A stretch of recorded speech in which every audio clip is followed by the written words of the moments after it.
Well, I might not. You probably I might will. not go first. I don't know.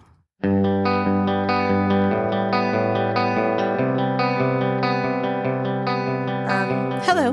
Hi.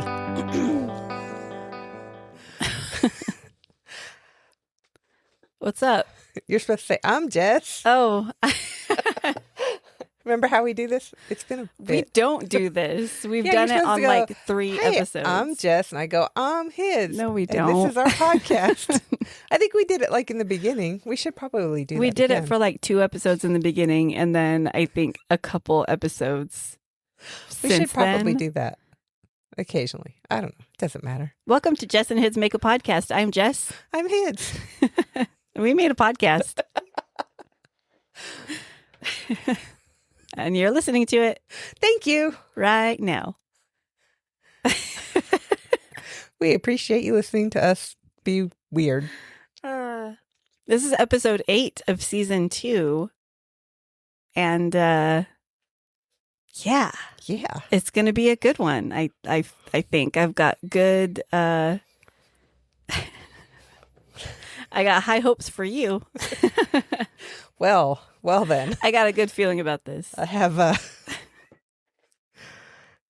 some news for you. You might be disappointed. Mine's going to require a bit of brain activity. Oh, you're going to be greatly disappointed. Oh, from both of us. Yeah. Oh my. Yeah. Oh my. A little bit of creativity. Okay. Well, no, creativity's fun. Yeah, creativity's fun, and I think once we get talking about it, we'll come up with some good stuff. Okay. Yeah. Mine's probably going to be short, but interesting. That's and fine. Kind of fun. That's fine. We could totally have a shorter episode. There are no rules. There it's are no our rules. podcast. I We can do know. whatever we want and say whatever we want. Listen. All right, No. here we go. Hang on. You sure about that? What's new? Let's see what is new. Well, we took a little brain break last We did week. do a brain break. Yeah. This month has required many brain breaks. It has. And like this one involved a shift in our work schedules and the fact that I'm starting yoga classes up again. Mhm, And it's like everything just kind of piled up and built up. And I had a little And- travel. Yeah. You could only say, you only need one of those words. I made a small journey. Or was it a quest? It was not a quest. Oh, okay. So it was a trip, journey, travel. Exactly. That's exactly. Yes. Expedition? Expedition.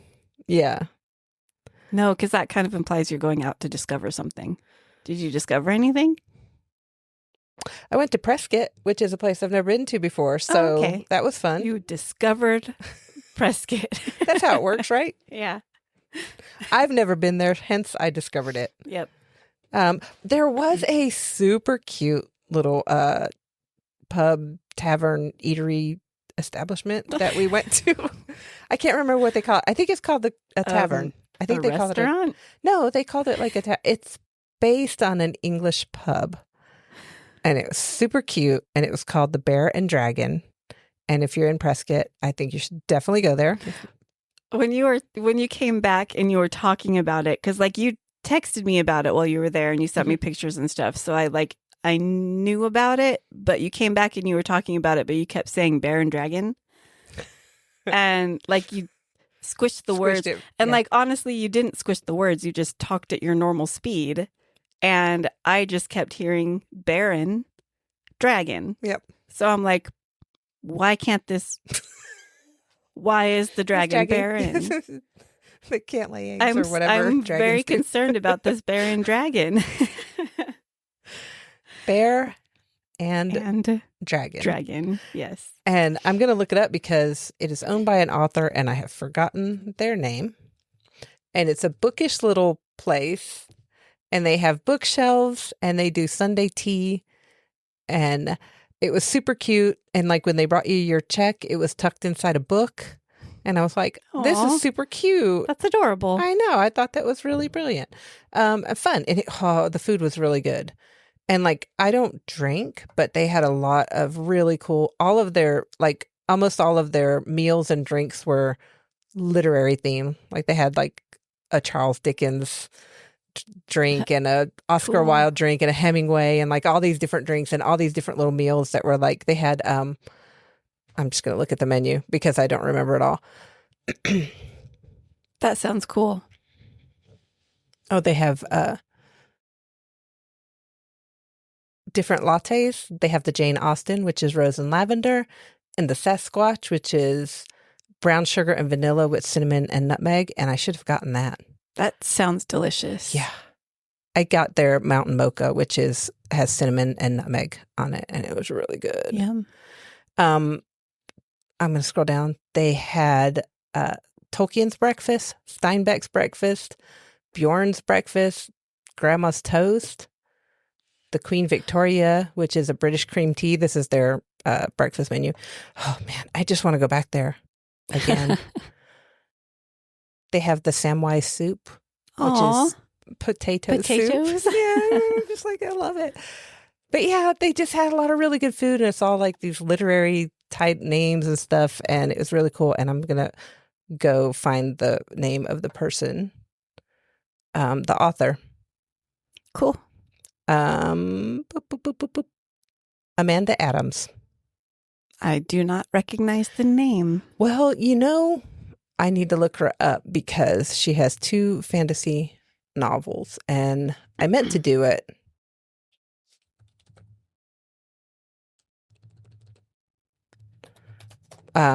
Previously, before this, and have completely forgotten.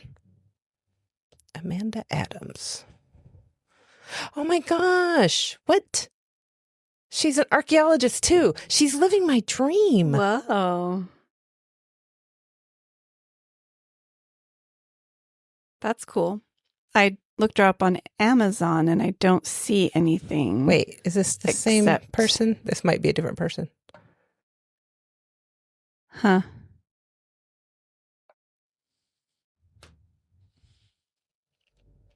Well, this Amanda Adams has a book called A Mermaid's Tale. So, Oh. I don't know if this is the right one. This doesn't sound. Okay, this one. I found her.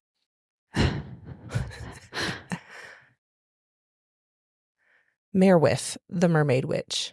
Okay, yeah, that one popped up. The Selfin Trilogy. She has 2 books in that. Wow. After completing her degree at Northern Area NAU. NAU, Madam Madam. This lovely lady moved to Slovakia where she taught English to high school students. Oh, okay. And then she bought a sailboat and lived in Ventura Harbor. Get out of here. Ugh. I'm just annoyed with how fun her life is. Okay, anyway. If you're in Prescott, go check it out. It's a very awesome little restaurant. And next time we're in the area, I'm going to take you there. Okay. Okay. Anyway, that was my weird little random. Anyway, moving on. What's your topic? Go ahead We and got to tell me draw about cards. it. Oh. What's new with you? I've talked about my trip to this little town and this random place and gone off on a tangent. So tell me something new. I stayed home and did nothing. You did nothing the whole weekend? Right? Did I do something? I don't know. I don't know. Have you done anything like since then or before that? Not really. Since the last time we've recorded? Last time we recorded. I don't know. I started teaching yoga again, but my classes have started. That's so good. Not too late to sign up if you're interested. Yeah, I did one and I'm going to miss this week's because, well. Why? Oh, no. No, I missed last week's because I had an eye appointment. I'm like, what the crap? It's this you week and I'll one be other here. person in that class. So I'll be here this Friday. Okay. Jeez. This is just you and one other person physically in the class, and then one online. Online. Yeah. Anyway, what's your card? Haha! You're going first. Oh no. You bent the crap out of this one. No, Look at Theron that. did. It was Theron did, actually. Okay, so because you can't see what Hids just did. I skipped. You were holding on to a skip card. And I can't. that you have to go means- first. It's I know. the cat is speaking of Theron. Play a skip card to avoid having to draw, and the other person goes first. And I think since I wrote down these rules, we said that you can play the skip card after Anytime. you draw. Yeah, because that's why I held on to it. Okay.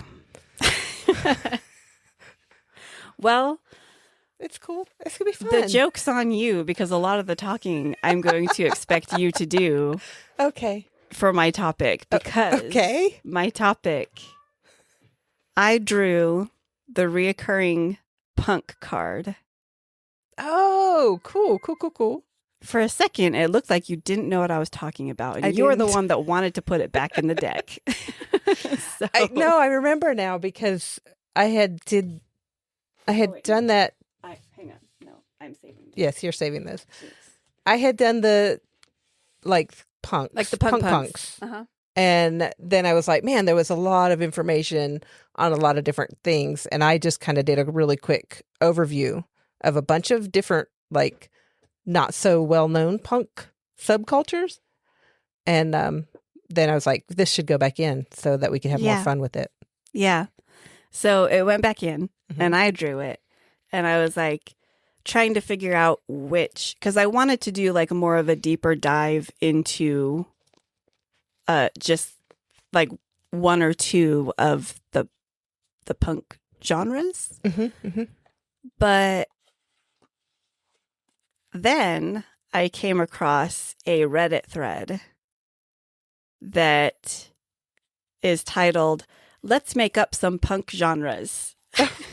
And so I was Okay. like, let's just make up some punk genres, you and I. Oh, okay. And so, hang on, I'm like, You having fun over there? I should just not try to do this at the same time as I'm talking, but I'm putting the Uno cards away. I feel like this is feels like we don't really know what we're doing. We even really though don't. We've been doing it for a year, but That doesn't mean It's- anything. it's fun. It's. Do you see me I've not? been adulting for a lot longer than that, and I don't know what I'm doing there either. So, Wait, you know how to adult? No, exactly. Okay. That's what I'm I saying. was like, oh my gosh, no, you're my hero. no. Okay. I was. Never mind. You said you've been adulting. Yeah, because I'm saying we've been podcasting for Uh-huh. over a year and we still don't know what we're doing, just like I've been adulting for many years and don't know what I'm doing. Okay. You- Yeah, I got you. Okay. Okay. Your face looks like you're still confused. Don't look at my face. Stop looking at my face. Oh, man. Okay. Okay, we're gonna I'm make going to up. go. Can well, you define punk for me? yeah. Okay. It's this Reddit post, at least, defines it as the punk genre is any fictional setting centered around the following tropes: a world centered around a type of technology, a gritty or trans-real urban style, and exploration of social themes in a speculative fiction setting. So, like, I would disagree with the gritty thing about that. Like, generally, steampunk, cyberpunk, there is kind of a grunginess about those worlds. Yeah. But I kind of disagree with that one. But there's also the aspect of So this is like punk in literature more than like. yeah, Okay. like we're not talking punk music, Okay. And like real life punk. Like the punk culture. right? Okay. Yeah. So yeah, I'm revisiting punk in literature. Okay. Cool. Shoot, someone else in this Reddit thread had. Okay, yeah, there's a comment down this thread, and I'll post the link in somewhere.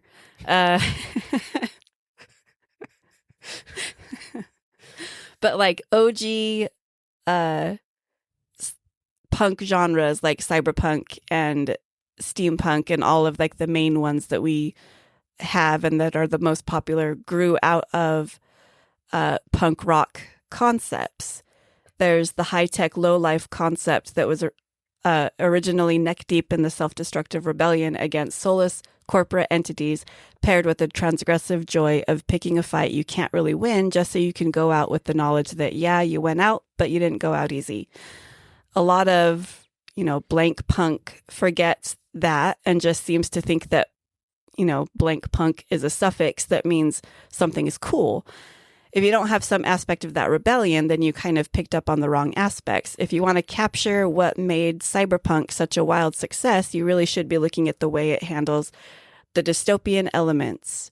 Sure, the world is and the self-declared corporate gods only own literally everything, including the underwear you're leasing, but you can always go huck a Molotov at someone's Tesla. Sure, the Molotov won't actually change anything in the long run, and sure, you can't actually beat the corporations, but you can still burn some mid-level manager's car. And if you got the balls, you can do it when he's still in it. So I like this comment is pointing out the rebellion side of punk. Mm-hmm. So I want to kind of pull that into what we come up with when we're creating our own sort of punk genres. Okay. But before we do that, this Reddit thread has some cool things, cool ideas. And one of them, let's see.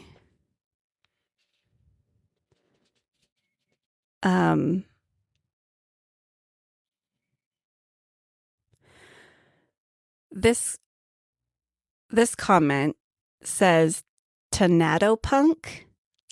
Tanatopunk. And it says fantasy setting where industrial revolution happened because of necromancy, not a steam engine. Giant factories powered by the labor of undead, submarines built inside animated well skeletons, soldiers fight in bone power armor, explorers break border between worlds and launch expeditions into the underworld. Police has a regular spiritualism department. Wealthy live forever, and stylish black capes, obviously. Obviously. Of course. Yeah. So I thought that was interesting, sort of a necromantic punk world. I'm not sure what Tanato means. Tanato punk. Tanato. Wait, I'm sorry. Tanato punk.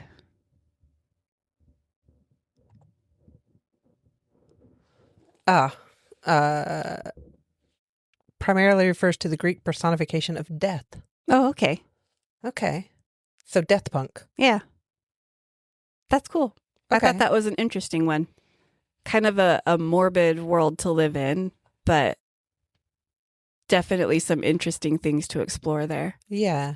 So if this is your dystopian society, that you have this necromantic society, what would be the rebellion? Is that what we're looking for? Well, like the rebellion would be like... For that one, the rebellion, like that post mentioned that the rich live forever. Yeah. But like if you can't afford it, you're... Yeah, you can't just keep...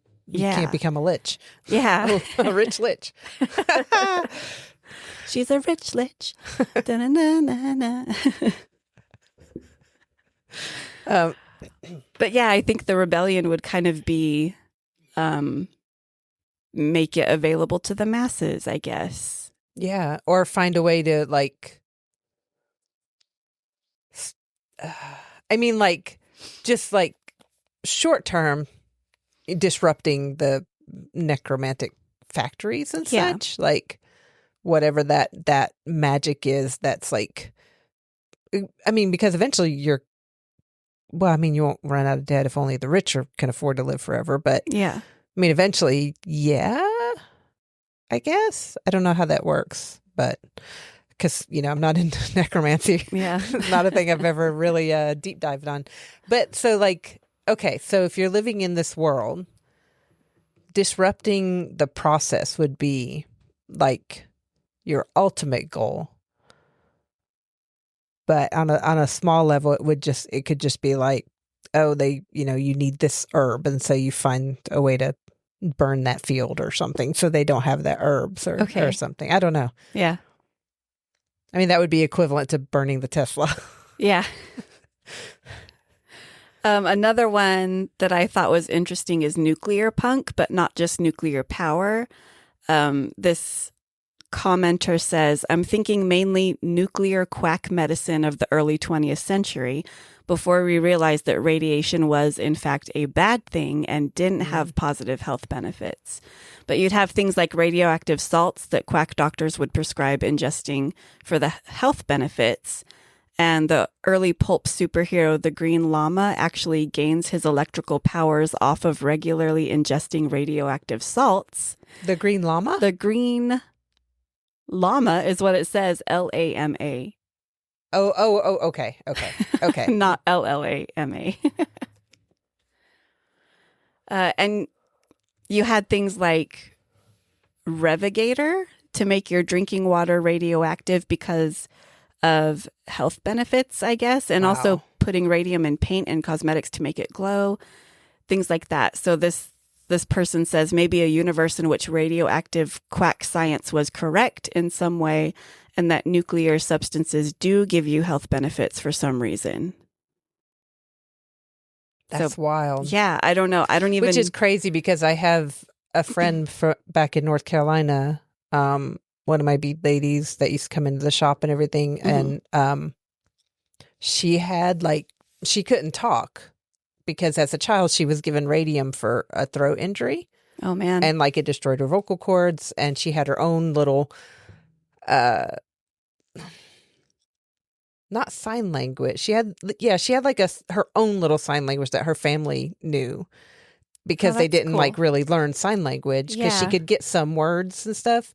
But it was just when she first started coming, I was doing my best to try to understand. And then I learned as she spent the years there and stuff, I learned I just carry on conversations with her. Yeah. And you're just like, yeah, you know exactly. And somebody else would be like, what did she just say? Yeah. Oh, she said a language. Yeah. I just picked it up and she was just the sweetest lady. I loved her. But that was from, let's just give you radiation in your throat. That'll be fine. Yeah. As a child, as a very young child. That's what? Wild. There's another podcast called Sawbones that often talks about the crazy medical stuff that, I say often talks about, that's the podcast. They talk about just crazy medical stuff that they used to do. It's wild, man. It's insane. And it's part of me is well, at the time, that's what they knew. They're still learning stuff. Yeah. And we know now because they did then. So I can't I can't go oh, these guys are crazy. What are they doing? They didn't know. Yeah. They didn't know that this was a bad thing to do. So you're kind of well, they were trying, I guess. But there were some not great people too. But yeah, it's so wild. Okay, so yeah. Another one, Chimera Punk. Magical powers come from grafting the body parts of magical creatures to yourself. That's wild. Okay. Assuming you're in a world that has magical creatures, because, we could say that we could do that now, but we just can't find the magical creatures. Yeah. That's how we get magic. We just need to find a unicorn. I don't know. But that sounds like an interesting world to live in. Yeah. This one says, Harvest Punk. The coolest things are obtained by harvesting people's souls. Everything's very cutthroat. I'm yeah, it would have to be. Again, you're running on a limited supply, though. If that's the currency of the world, that's going to go quick. Yeah. Well, yeah. There's just the 15 of us left. Who's gonna go next? I don't know. I don't know how that works either. Yeah. Of course, if it's if you've got the necromantic world and your souls. I mean, I don't know. Yeah, That's interesting. it is.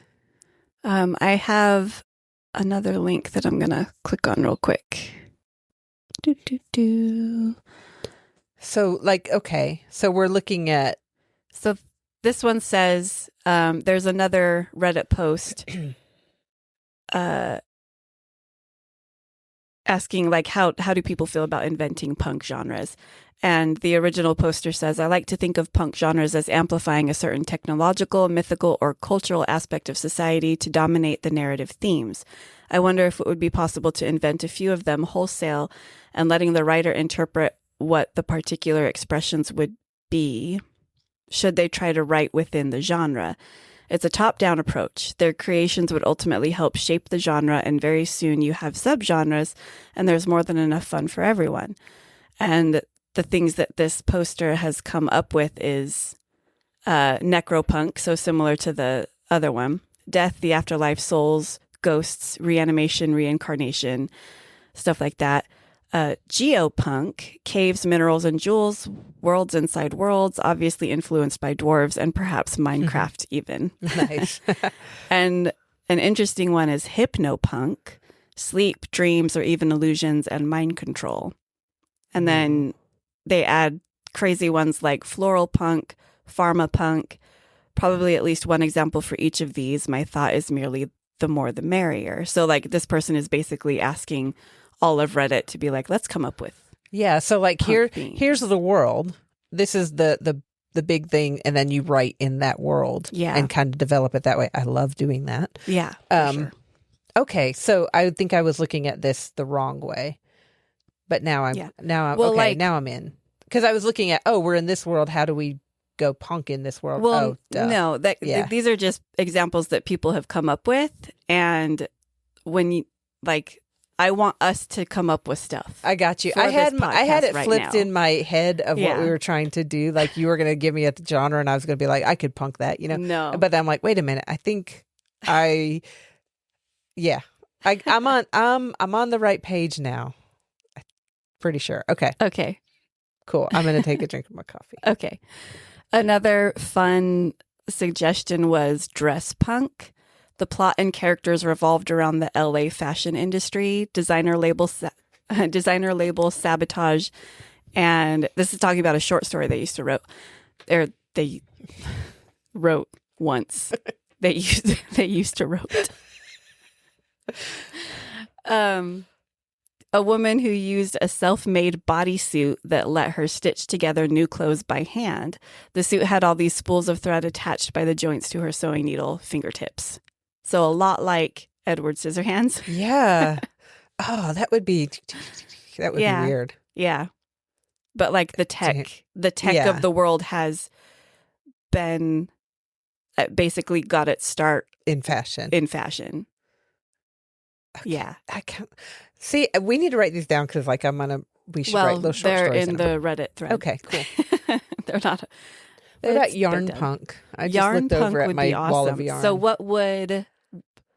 So if yarn can't really be the tech of a world, but it can be the most utilized in everyday life. So what would...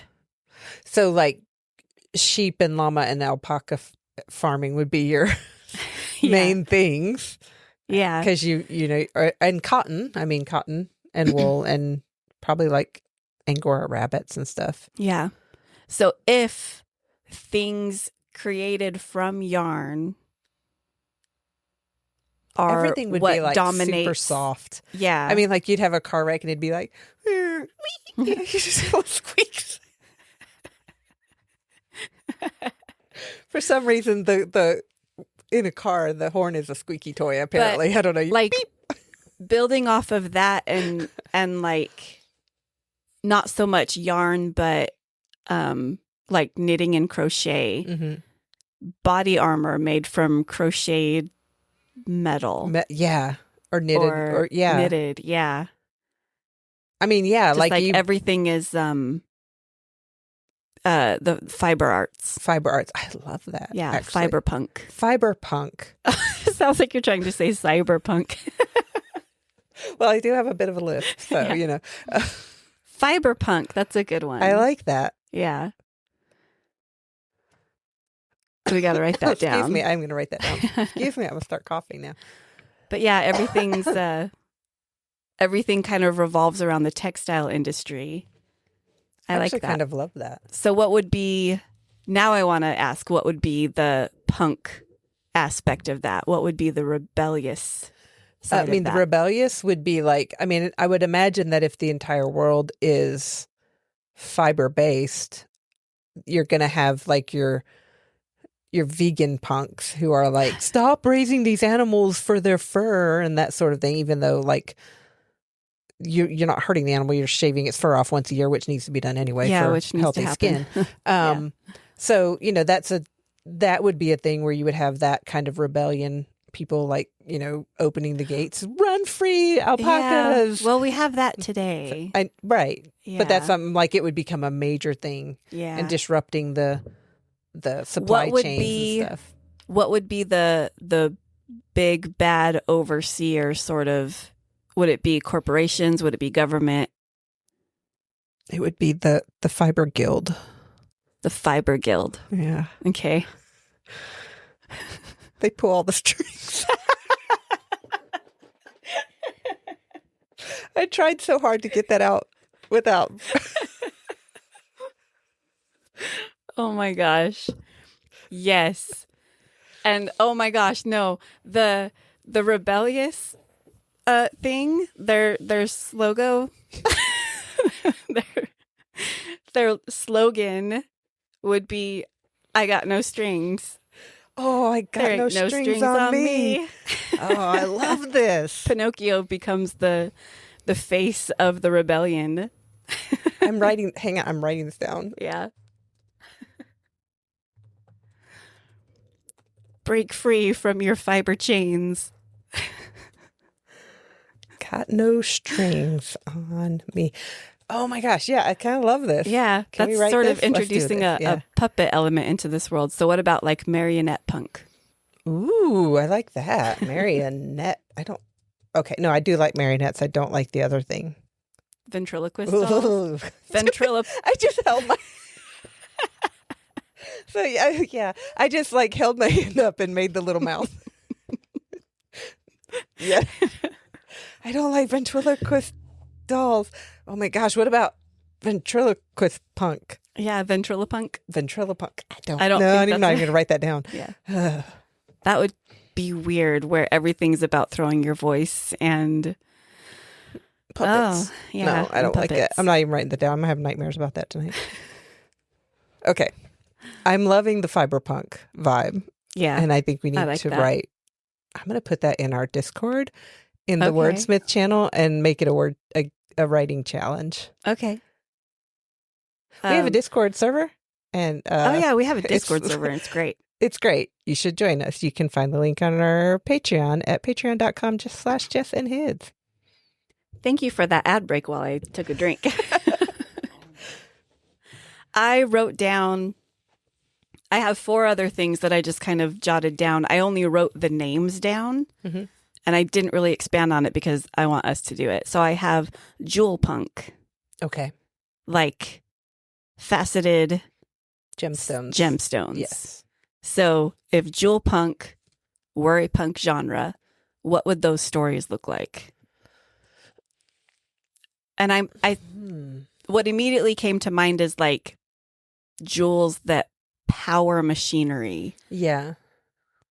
And like that's the power that we get. Like, oh my gosh. And I'm picturing just like the earth, and I'm going to say earth, the planet has been like just mined completely. So like we're actually living underground because we've had to build these structures to support the earth, that we've taken out for these gemstones because they're powering everything. Yes. So it's going to be like almost virtually underground.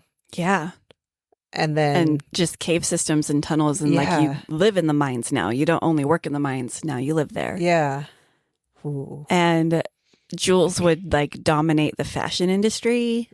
If you have jewels on your clothes or in your jewelry, you're like super rich. Yeah. Because like that could be used to power a small village for a year. That could be used for food for a year, whatever. But they're just wearing it on their finger like a.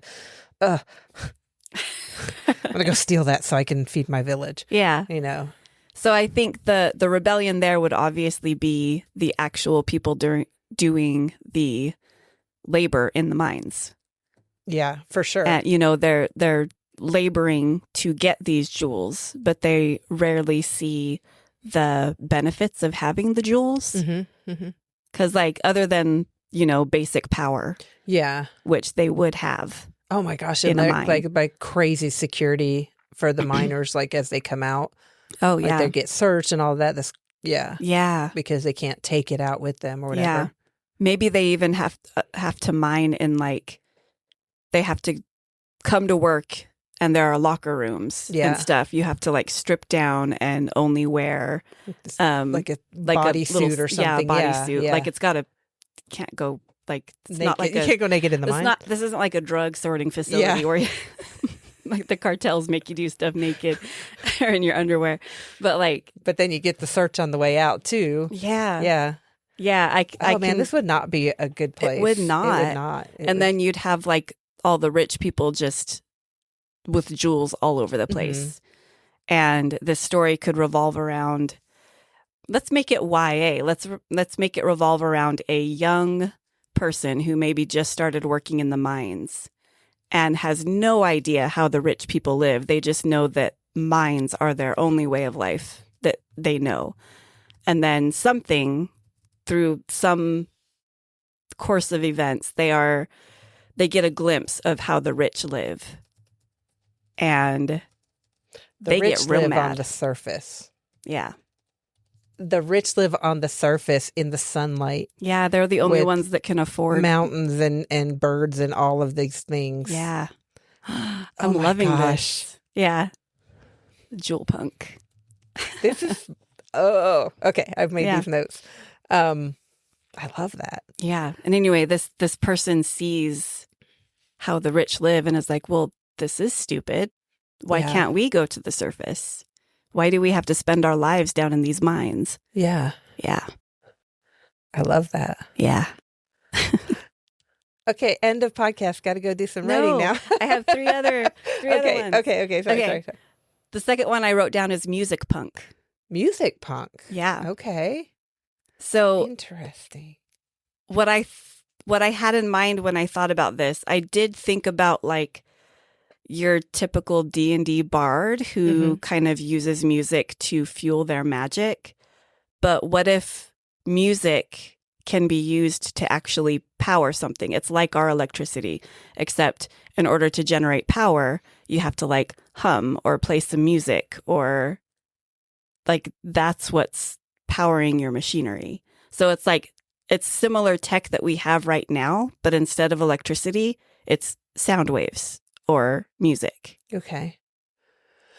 Like my mind is going like, that's almost really cool because like I like cool. music. You have this, it's kind of, it can be uplifting and it can be mood boosting and all this stuff and it's talent. But then I'm like, at the same time, like, oh God, I would just want it to be quiet.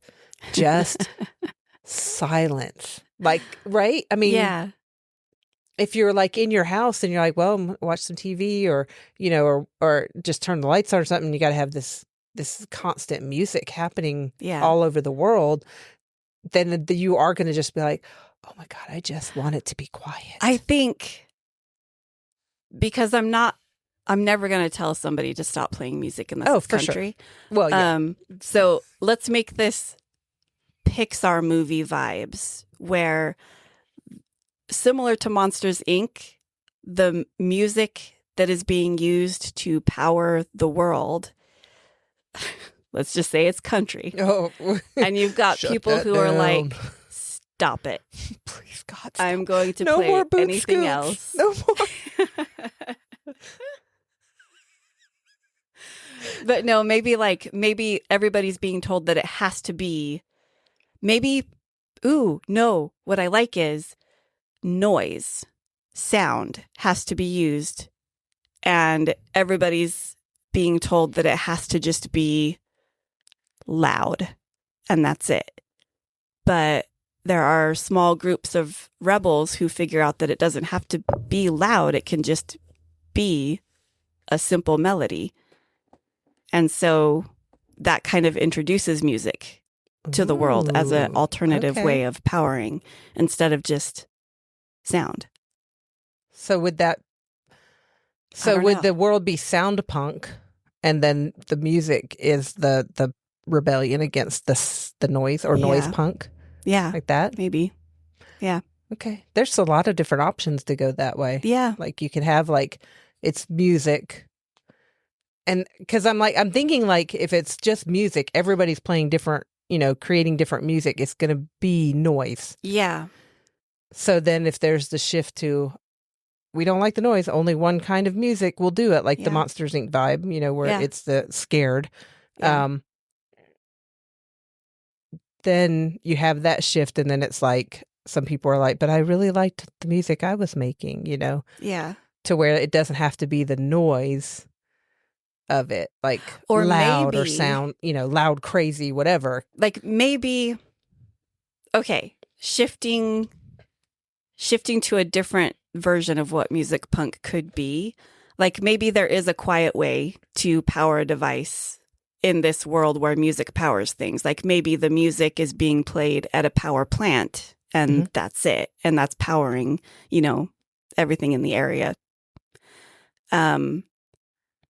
But maybe since everybody's like, well, we got to keep powered stuff. Yeah, we have to keep the power on. And so like musicians are only allowed to write music for these power companies. Like if you are a musician, you have to give your music to the power companies. Yeah. Okay. I don't know. And like you're not allowed to write things for yourself. You're not allowed to play in pubs because why are you playing that music there? It's not powering anything. Yeah. You have to be plugged into this power plant. Right. That's supplying everybody.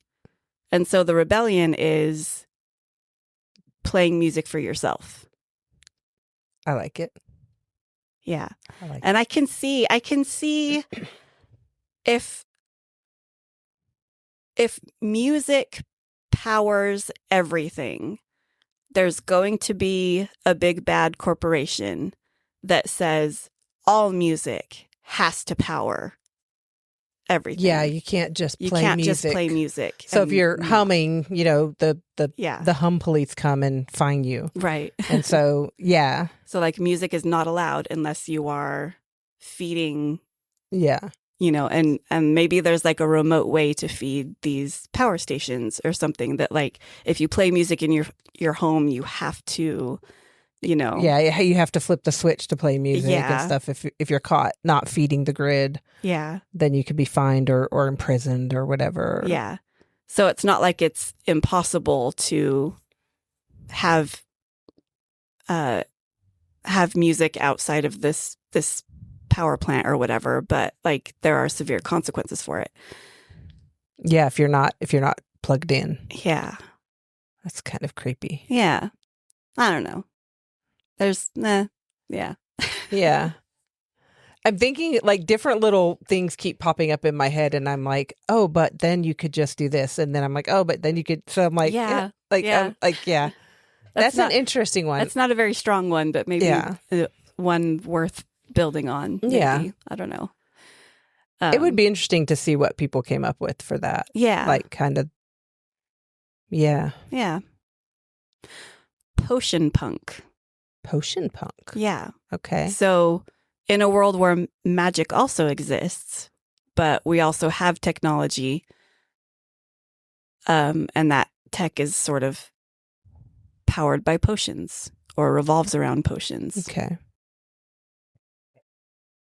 I'm suddenly picturing that, like the thing that popped into my head was the Doctor Who episode where they had the patch for emotions, like bliss and sadness and forget. Yeah. And that sort of thing. And I'm picturing that kind of vibe where everybody's just like, they've relied on potions so long that they're just kind of shells, Yeah. and then it almost kind of grinds to a halt because everybody's doing so. Like your punk movement in that would be to kind of wake people up, Yeah. and like break that You're addiction, for lack of a better word. But because that's an emotion that you can feel. yeah. So the anger, Yeah. and the the potion police are out there trying to like zap you with calm potions, and you're like, no, I want to rage, man. Yeah.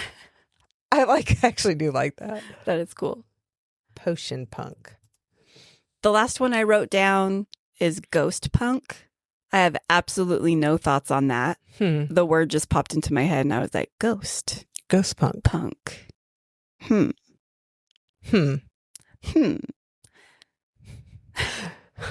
So I'm just sitting there, I'm like, in a ghost punk world,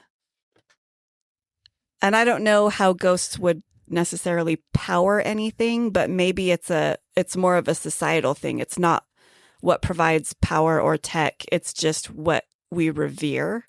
Oh, if you have a house ghost, the more house ghosts you have, the higher status. Up, you have high status, and so mediums. So like people would be like trying to kill people to make ghosts. So like people who claim that they can contact ghosts are held in high esteem, but if you're found out that you actually can't, that you're a charlatan, there's massive punishments there.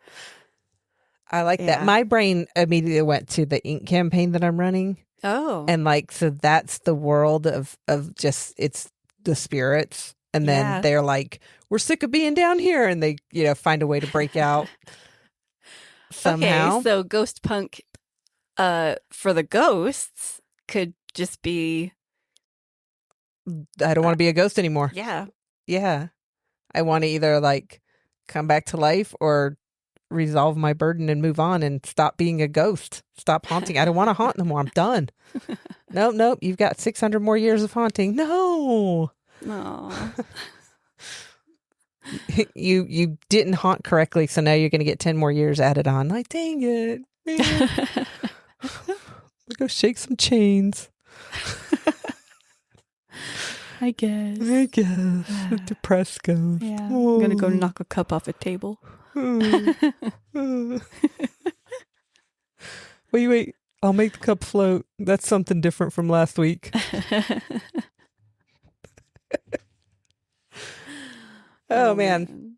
Okay. Well, can we just keep talking about this? Because, what about, oh, my brain just shut off. I hate when my brain does that. It's like, it's over here, all these good ideas. And I'm like, oh, I have an idea. Nope. What about, sugar punk? Sugar punk. Is it is the world made of sugar, or do the sugar barons run the world? So sugar barons run the world. Everything is sugar plantations now. Sugar is fuel. Sugar. Don't put sugar in your gas tank, by the way. It will destroy your car. Do not do that. I have not, but I know someone who did that to their car. Yeah. Yeah, don't do that. But with the right tech, it could do. I mean, I don't know how cars work, really. I mean, I imagine it wouldn't be that has not been invented yet. I imagine it maybe. wouldn't be a combustion engine, because that would explode, because sugar is highly flammable. So let's not do that. Yeah. So is flour. Don't. No. And so, oddly enough, is powdered cream, instant creamer, freeze-dried creamer. Crazy. Huh. Crazy flammable. Super fun, though. It fires. Yeah, I bet. Just really fun. Not that I would know anything about that. I'm very safe around fires of all kinds, because fire is not a toy. And on that note, really tried to say that with a straight face. Fire, do practice fire safety. Sorry, don't listen to me. Yeah, for sure. What's your topic? Changing subjects. Okay, cool. Unless you have more punk stuff, but we are almost 50 minutes into recording. Oh, goodness. So. Wow. I don't feel like we've talked that much. Yeah. Okay, I'll be quick. I have gone to the wrong tab. We are going to talk about, a little bit of science and a little bit of, speaking of people doing crazy things in the past. Oh, what is science? Science. What is this? Anybody? Anybody tell me what this is? Please. Science. Science. We're going to talk a little bit about the stars. Oh, actually. cool. The star part of science. And something called Halley's Comet or Halley's Comet or Halley's Comet. I had a cat that we named after Halley's Comet. Did you call it Halley, Halley, or Halley? Halley? Okay.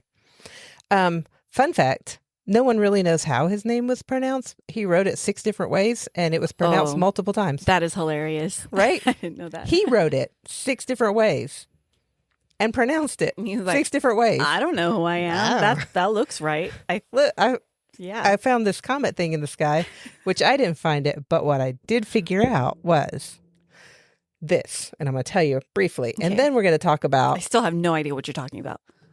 Comets, man, and how they freak people out. Is that a topic? Yes. The comet. I don't know. We're going to talk about the Comet Panic of 1910. Oh. I didn't know this was on the list. Yeah. What is happening? I just randomly just add make it stuff up? to the list. No. Yeah. I was looking at one thing, which led me down a path to another thing. And then I saw this and I was like, what? What on earth is this? And there it is. Okay. A rabbit hole. A rabbit hole. How fun. Colliding rabbit holes. Aw. So, Halley's Comet is how I've always heard it. So that's how I'm going to say it. Uh-huh. Anyone can say it however they want to, apparently. So don't correct us is what yeah, what no, we're saying. don't correct me. Edmund Halley lived in the 1700s. In 1705, he had studied these comets that were mentioned as far back as 500 in Chinese historical records. Oh wait, I'm sorry, not 500, 240 BC. Whoa. And he's like, I keep seeing these mentions of this comet, and he decided that it's not different comets, it's all the same one, and it comes back around every so often, approximately every 76 years. Yeah. I just heard cheep, cheep, cheep in my ear. Yeah, that was me. I'm feeding my Tamagotchi some pizza. Cool. Will you feed mine because it's almost bedtime? Okay. Oh, no. Thank you. Okay, so continue. So, he discovered this. Well, he discovered, wow, words. Scubbered. He studied the descriptions of these comets, and they were all about 76 years apart, give or take a year. And he's like, I think these are the same comet. I think it's the same comet. And I think it's going to come back in 1758. And how did he figure that out? because he was smarter than me. Okay. He was smarter than me. It has something to do with the way it appeared in the sky, the description of the sky and the stars at the time of its appearance, and knowing. And he looked back in other records. In that other kind records. Of describe. Yes, correct. Okay. And he says it's the same one, and it's going to come back in 1758. And unfortunately, he died before 1758, but in 1758, there was a comet in the sky. What? Yes. And it's like really cool, but a lot of problems back in the day and really up until current times. Comets were always seen as portents of evil or heralds of great events. Yeah. But Halley was like, nah, man, it's just a rock. It's just a rock that circles around the sun and comes close to us every 76 years. And, you know, hey. Not even rock. It's just a little bit of space dust. So it is called it was initially called a dirty snowball. Oh, yeah. So the main body of the comet, or the nucleus, is a mix of ice and dust, and that's why they call it a dirty snowball. As it nears the sun, compounds in that nucleus with low boiling points begin to vaporize, which creates the tail, which is mostly ionized water, methane, ammonia, and carbon dioxide.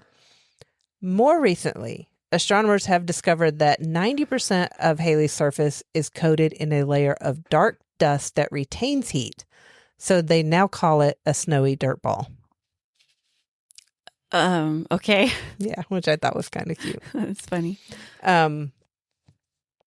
So this thing goes around the sun, and we know how like orbits work now because we figured out Because of science. Science. But yeah, so it was like, wow, this is a portent of evil because it's only coming, and then it always seemed, excuse me, that was weird. Something just, I don't know what just happened there. Don't choke during just the like, podcast. no, something just like ran out of me. I don't know what that was. Like on an inhale, that was weird. Yeah, it was really weird. Can't look at you now. I'm sorry. I'm not doing anything. So it would be kind of weird that things happened or seemed to happen, like major changes happen around the times of these comets. So it kind of became this thing. But Halley was like, nah, it's just this thing. And then as people studied the stars and astronomers learned and developed more tools, they were able to demystify these things and be like, no, it's just a chunk of ice. Yeah. Flying through the air. In space. So in the 1800s, there was an instrument called a spectrograph, and this allowed the astronomers to analyze the chemical components of the comets. So based on the light molecules that they emitted, which is just crazy. I'm just like, wow, it's 1 billion miles away. How do you know? But somehow it does. Again, like archaeologist is a thing. I wanted to be an astronomer. I want, just all the fun things that I never did. But so they found out that comets are rocks and dust. They're just flying around. It's fine. Don't worry about it. And people were like, okay, cool, we won't. But then in 1910, Halley's Comet was coming back. And people are like, this is so cool. And they're like, no, it's cool. It's just a comet. But then like this guy wrote this paper, and we're going to get to that. And it did nothing. It was one of those things like, the H.G. Wells' War of the Worlds radio program? Yeah. Where it was like, hi, you're about to hear a radio program. This is not real. This is not happening. And then it happened and nobody listened to that first part, and they never came back and said, by the way, this is not real. This is not happening. I didn't know there was a first part that said that. There was a first part and there was an end part. They had no intermissions in it. That's why everybody was freaking out, because there were no radio call-ins. Like, by the way, you're listening to KQTV, blah, blah, blah, blah, blah. So it was just a continuous program, and people would tune in the middle and be like, wait, what's happening? Oh, no. So this guy wrote this article, and he's like, anyway, here's all the science of it, which is really cool. And then he begins to like speculate about like, oh, but what if, and what if? And people were just like, what if they like skipped the whole first part and the very ending part where he was like, yeah, but none of that's going to happen. It's just a dirty ball of ice. What if what? Like, what if it hits the planet? No. The guy who wrote this piece was Camille Flammarion, which is an amazing name. Wow. Flammarion. Sounds like a Pokemon, doesn't it? Yeah, well. Anyway, so this was in the early 1900s, and he was they called him the Carl Sagan of the day. Uh-huh. But he didn't really understand media and didn't have much common sense either, as he wrote this article in 1909. So he's like... So, a scientist. I'm No, kidding. no, no, no, I no. like scientists. I love scientists. They're wonderful people. So he's like this explaining about this comet and saying like, we understand this orbits the Yeah. sun and it comes every so often and it's made of this and this and this. And then he's like, it could be really funny, like if the Earth, what would happen if we pass through the comet's tail?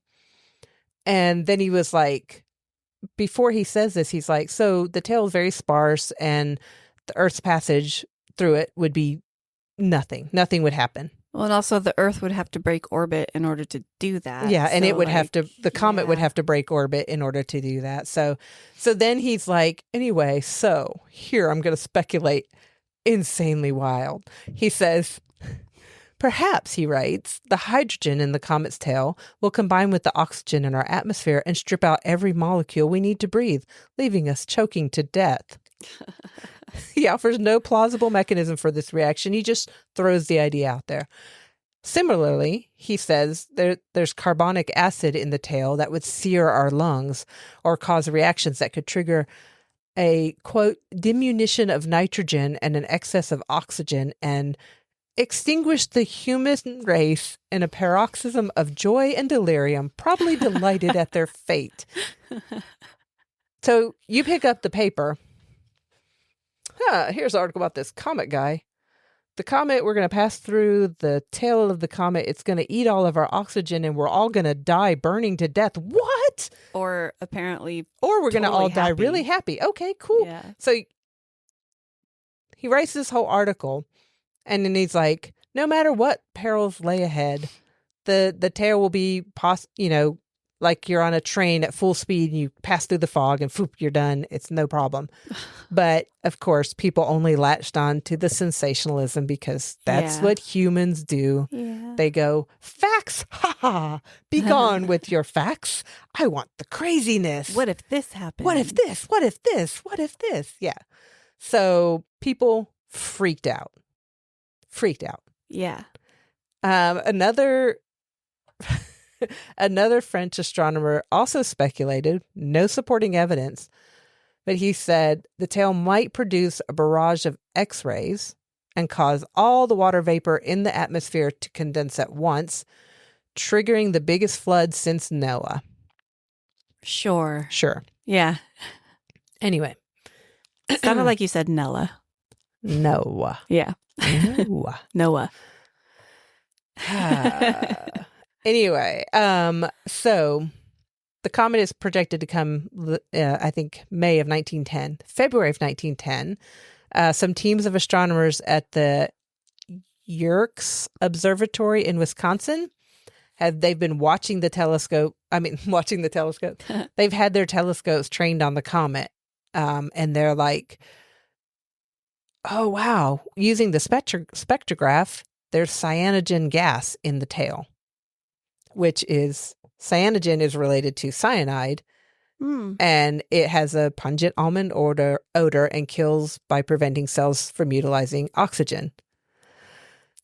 So, after hearing this, the New York Times reporter calls Sumerian and says, hey, buddy, remember that fun story you wrote a couple months ago? Oh, my gosh. So they found cyanogen, and he was like, wow, theoretically... If that gets in the atmosphere. If that happens, if we pass through that tail, the cyanogen could theoretically impregnate the atmosphere and possibly snuff out all life on the planet.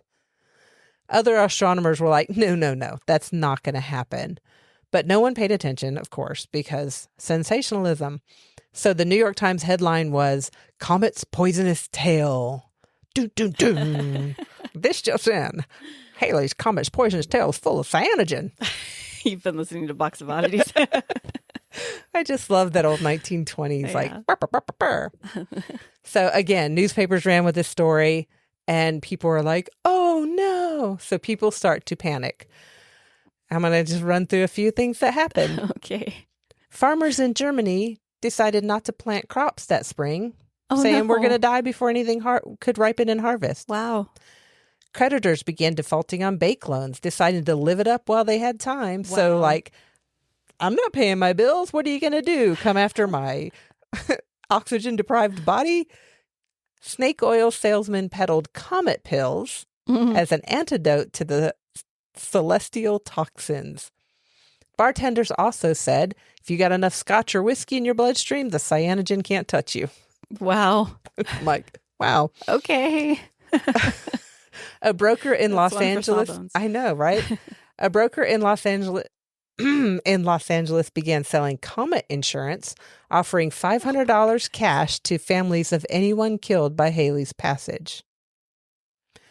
How the Okay. beneficiaries would actually collect if the world went into apocalypse, who knows? But hey, people Next of kin? it's it's a worldwide everybody's apocalypse. gonna die. So Yeah.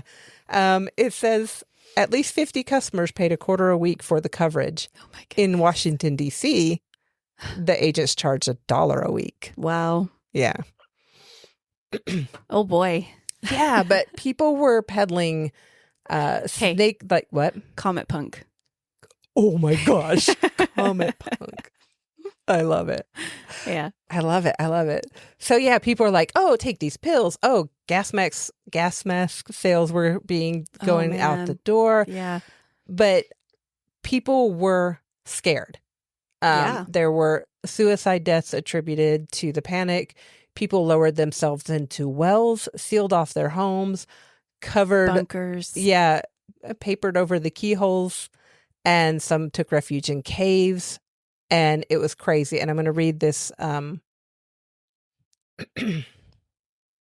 boop, boop. John Doughty was 8 years old in 1910, and he was interviewed in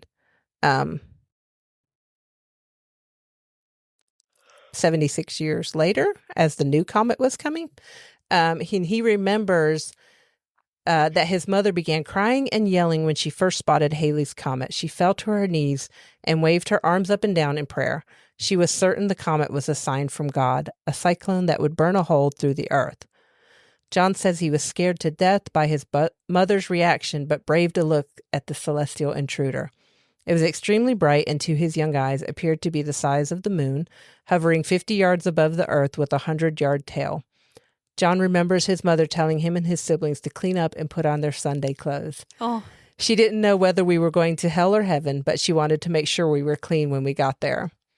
When his mother finally realized that nothing was going to happen, the family just went back to their regular routine, which I think is like, I mean, that would be super traumatic. Like your mom's like freaking out. You're 8 years old and you're like, oh my gosh, it looks like it's right in our yard. Yeah. You know, and like it was in 1986 last time it came through. And I remember like hearing about it. I was like, oh my gosh, it's going to be here. Yeah. But like it was super cloudy. I didn't get to see it except on TV. So I was like, kind of bummer. I don't think I'll make it to the next one in 2061. Yeah, I'm 40 more years. Maybe. Yeah, maybe. Maybe. I don't We'll know. see. I should probably start eating healthier. So I mentioned people I'll were probably be alive. Yeah, you'll be fine. Some people took refuge in caves, and in 2018, there was a cave discovered in Puerto Rico, and there was a drawing on it. There were like some old ancient cave drawings, but there was one that was newer. And when they studied it, this drawing consisted of 3 steps leading up to a thick block. A Christian cross adorned the top. And the guy who discovered it, Acosta Colon, said that it was like a tomb or a mausoleum, but there was a 5-pointed star with a sweeping tail streaking above it or crashing into it, perhaps. And then there was a caption that read, oh my gosh, was he stalking? Annigan's asleep on the couch. He's such a little punk. I'm just trying to break eye contact, but he like refuses. Yeah. Anyway, sorry. There's a caption on this drawing that says Recuerdos de Fernando Colón, Mayo 23, 1910. And it's the memories of Fernando Colón, May 23rd, 1910. And this guy's like, well, that's weird that this is in this cave. So he took some pictures of it and went and talked to some other people about it. And there's like a whole history of it. And they went and like kind of went through the records of the time in 1910 in Puerto Rico, and they narrowed it down and found the person who drew this, who was a kid who was 15 years old in 1910. And he says his family was taken to this cave, and they were terrified. So the cave was about 6 miles away from where they lived. So it says the family lived in a small town 6 miles from the cave, and the trip would not have been a pleasant country stroll. The trek took at least 2 hours through an arid landscape of thorny plants, and they carried food, water, fuel, and other supplies through that harsh terrain. And then they climbed up and went into this cave complex, and it was to hide from Halley's Comet at the time. And so we have this, like, this cave art on top of other old cave art. And this guy says this this cave art, this new cave art from 1910 is part of just a continuing history of cave art in Puerto Rico, which I think is fabulous. Yeah. Because, like, if you think of, like, cave drawings, it's hundreds and thousands of years ago. Yeah, like the cavemen or whatever. Yeah. But it's like a continual process because people still go into people caves. still carve things. Yeah, and on stone. they even said, of course, a 15-year-old drew this because, which kid isn't going to draw on a wall when they're, stuck in a cave or whatever. Bored. But I thought it was kind of cool that he drew the comet, and they were able to find it and actually find him. And he was like, yeah, we went in there and hid, which I thought was really cool. But yeah, I just thought it was kind of fascinating that people in 1910, which we think kind of like, oh yeah, we're smart. Modern. We know science. Yeah. Science has been around and stars and we understand stuff. They still had this massive panic. Yeah. And then like I didn't dive into it, but like, do you remember, you might not, but Y2K? like, well, but like the Hale-Bopp comet. Yeah. So everybody was like, oh, we're going to get swept up in the comet. And they were like, that was the comet. There were cults. The cat was named after Hale-Bopp, but we did call her Haley. Hey, okay. So, yeah. Well, I've heard it Haley-Bopp too. Like, yeah. So, yeah. So, I think it's just because people got those two comets confused, but like, Hale-Bopp was who she was named after. And it was like, it was crazy. People were going I remember nuts and doing the same thing. Like, there were like cults following this, and it was not great. Yeah. A lot of bad things happened. But yeah, and that's relatively recent. Yeah. And people still like have that wild speculation. And it's like, you guys. If I recall from my childhood, World Weekly had a lot to say about the Hale-Bopp comet. Oh yeah, and the National Enquirer, and Nostradamus. and Nostradamus. Oh my gosh, yeah, it was all in those tabloids, magazines, and stuff. I miss those. I know. Bat Boy. I miss little Bat Boy. His little miss screaming just like face. Being in a supermarket, reading all of the magazines, the crazy things at the checkout, right? Yeah. Oh my gosh, that was so much fun. That was my favorite one to just like pick up and flip through as I stood in line. Like, what is happening? And like, it was like they were so serious about everything. Yeah. In there, and you're like, this is a joke, right? This is a joke. This is joke paper. Yeah. They're talking like they're serious. Do they really think there's a Bat Boy? I love Bat Boy. Bat Boy's and awesome. I will just randomly send my sister just a picture of Bat Boy. Oh, it's fun. Yeah. But yeah, so the Comet Panic of 1910. That's crazy. People went cuckoo bonkers. Yeah. There were some people that had they were like, hey, we're just going to have a comet party. We're going to have a big party. We're going to rent the hotel. And that's why everybody's going to dress up, and then we're all going to go look at the comet. It's going to be fun. They were like, this is just going to be a blast. And I mean, hey, I would totally be down for a comet party. Yeah. 2061. If I'm still alive, I'll get out there with my little walker, my little jazzy scooter. There it is. Yeah. I won't be able to see it. I'll be completely blind by then. Yeah. Put it in your calendars now, everyone. Come to the Jess and Hids Comet Party. Heck yeah. Yeah. Whatever. It'll probably be in May of 2061 sometime. I don't know. Yep. We're going to do it. It'll be fun. Plan it right now. Yep. Yeah. Pencil that in. It's going to be great. So yeah, that was my little crazy topic. That's I'm awesome. done. I think it's fun. Yeah. I try to think of like, would I have like been one of the ones to be like, oh my gosh, Comet, it's good. We're all going to die. And I'd have been like, I don't know how much I would know about stuff back in 1910. Like how much science-y information would have been available to me. Yeah. Well, we're females, so none. Right. Or very little. Yeah, probably wouldn't have gone to college. Yeah, it would have been interesting to be like, when we time travel, I'll let you know what it was really like. Why aren't I time traveling in this scenario? I said I'll let you know, which is, I'll be like, hey, dude, we're going to 1910 tomorrow. Pack your bags. Oh, wait, hang on. We'll go in a week. I'll make us some outfits.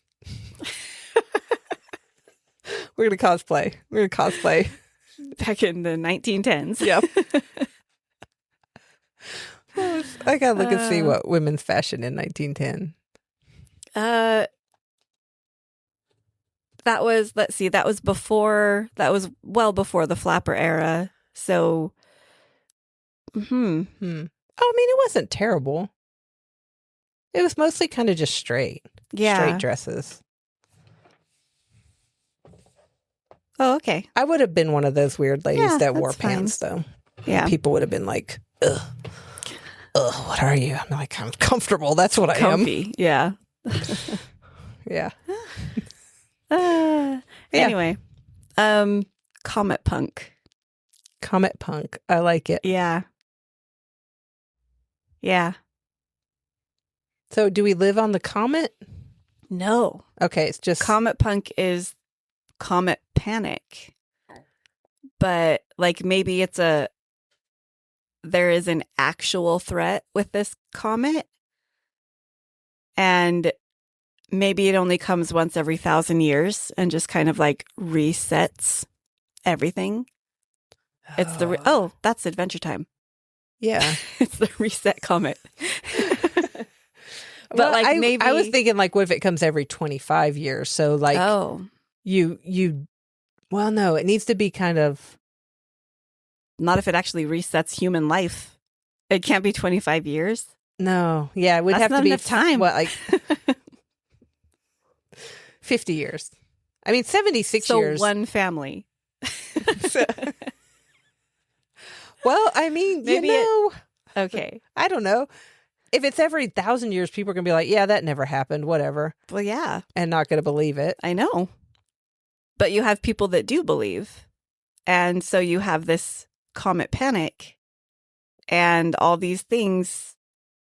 Okay. I don't know. This is reminding me of our Sunday game where it's like nothing's happened in 10,000 years and now doom is arriving again. Yeah. It's taking its time, though. Well, it took 10,000 years to get here. It can't happen all at once. Yeah, that's true. Anyway. Okay. Yeah. I don't know. What else could Comet Punk be? I feel like it needs to be like either it needs to happen more often so you're in a constant state of preparation. Okay. And maybe it's not a reset comet, but it is like... I was going to say, so will the comet actually affect people, or is it just like this constant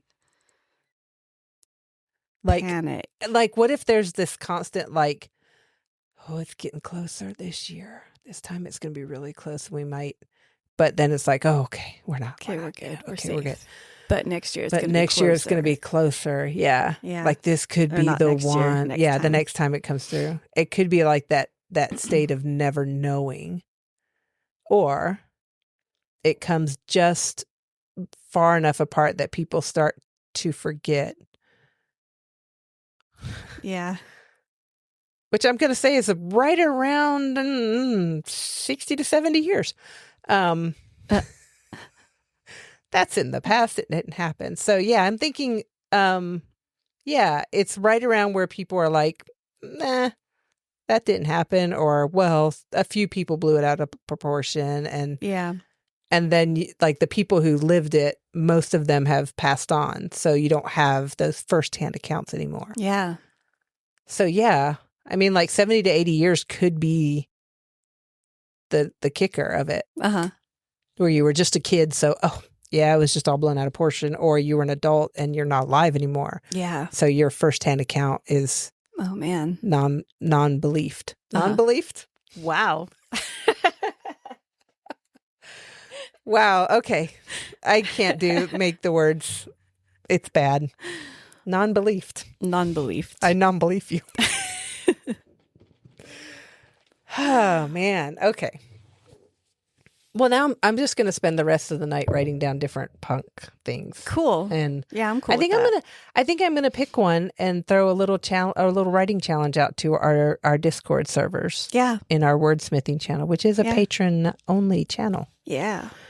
So become a patron at jessandhids.com. No, wait. Patreon.com/jessandhids. Or you can go to jessandhids.com and find the Patreon link there. We'd love to have your support up and running for the show. Yeah. It'd be great. Also, like, we never say this, but rate and review us. Oh, yeah. On whatever podcast app you listen to. Apple Podcast is like a big one. Like Apple Music. Apple Music, I think it is now, and Spotify. But anywhere that you can leave a review, we'd love to. We don't always, some of them we can't see.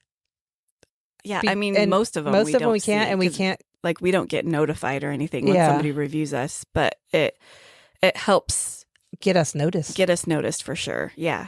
Because that's what podcast apps use to, like, you know, on their home screen, if they're going to put a new podcast up or like a recommended for you kind of thing, they look at the highest rated podcasts in the genres you listen to.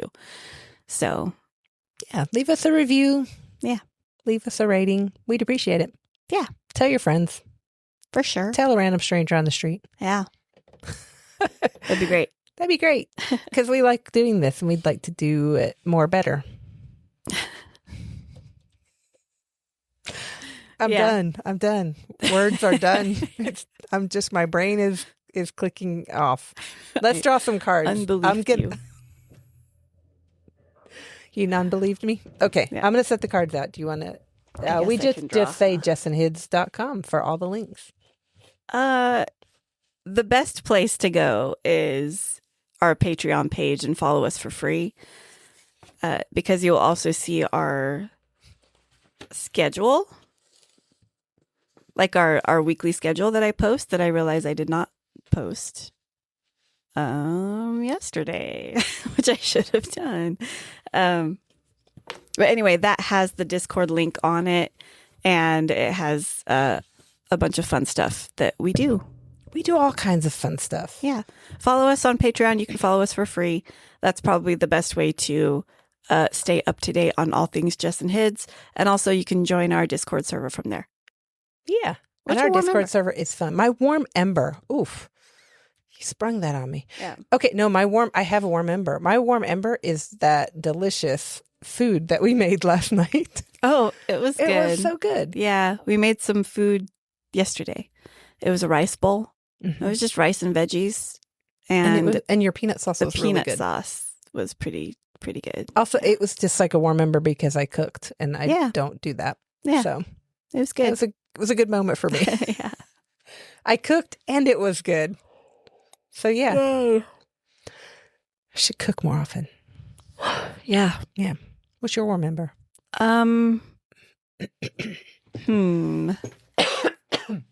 Excuse me. My warm ember. Think about it, because I also want to do this, because in our Discord community, it feels like January's been a rough month for everybody. People have been sick. People have just been like having like off days. So I want to send out warm embers to our community, but also to everyone. Just sending out some love, some good vibes, some warmth, especially like this past weekend has been like really cold. So I hope you have actual literal warm embers in your home.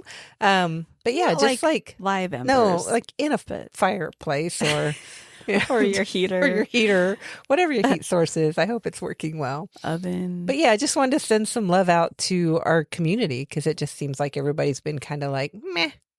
Yeah. A lot of people have been sick, and it's been kind of a rough month for a lot of people. Yeah. So yeah, sending warm members to all of you. We love you all. Yeah.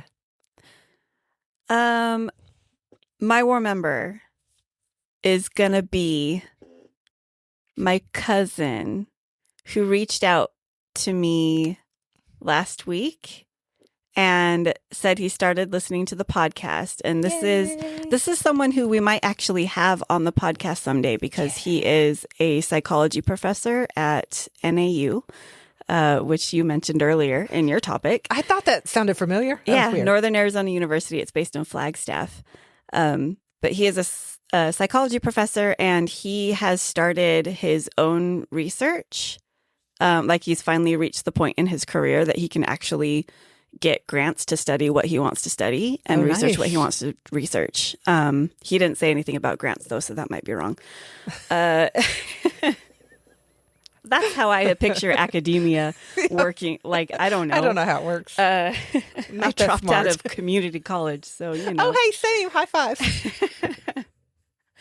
But he says he's, I guess 2 war members came out of this conversation. And he texted me because he said he started listening to the podcast and he loves it. And he says, we need a theme song. And then he sent me 2 theme songs that he used generative AI to make. And if you've heard episode 13 of season 1, you kind of know our thoughts on AI in the creative space. And I actually told him that. I was like, oh, well, when you get to episode 13, you'll find out how we feel about this. Yeah. But like just the fact that he did it and like started listening to our podcast and got excited about it and was like, I'm going to make them a theme song. I do appreciate the energy and the excitement. Yeah. And then he kind of like explained to me like how he did it and stuff. And it's all very interesting. I'm still like, I told him I'm still not going to use them, but like I would definitely hire him to write a song himself, human made. Yes. But yeah, I definitely do still appreciate the fact that he did it and the fact that he 100%. Thought of us. Yeah. I love that he enjoyed it enough to go, oh, I want to make this thing. Yeah. And the songs were good. I'm going to not go down my AI rant. AI in the creative space. It has its uses. I agree. Yeah. But not in the creative space. Well, and there's a lot of ethical and environmental issues. And I remember in episode 13, I said, I'm going to revisit that at a later topic. And I think I need to do that. I think we will. So, at some point. But the other thing, like we started talking about like his work and stuff. So this is where like he's starting to study his own stuff and actually like research what he wants to research in psychology. And I asked him like, do you have like a focus in mind? Like, what are you doing? And he said that he wants to do studies that, like he's, I'm going to have to pull out the text because I forget how he worded it, but it's studying belonging. And he is specifically studying college students because that's his environment. Let